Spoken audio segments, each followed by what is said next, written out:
Di antara doa dia apa? Allahumma aslamtu wajhi ilaik. Ya Allah, aku surrender wajah aku kepadamu. Wa fawwadtu amri ilaik. Aku serah segala urusan aku kepadamu. Wa alja'tu zahri ilaik. Aku sandarkan belakang aku kepadamu. Raghbatan wa rahbatan ilaik.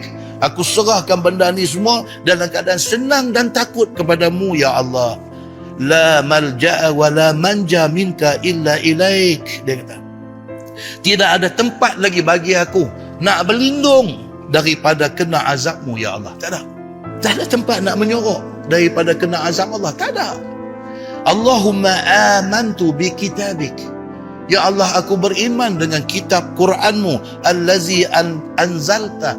Yang diturunkan Allah kepadamu, wahai Muhammad. Wa binabiyyika allazi arsalta. Aku beriman dengan Nabi yang engkau utuskan kepada kami. Macam tu biar doa? Tidak. Begitu yang dikatakan tidak, yang diajar oleh agama kita. Macam mana punya kita nak kena jaga.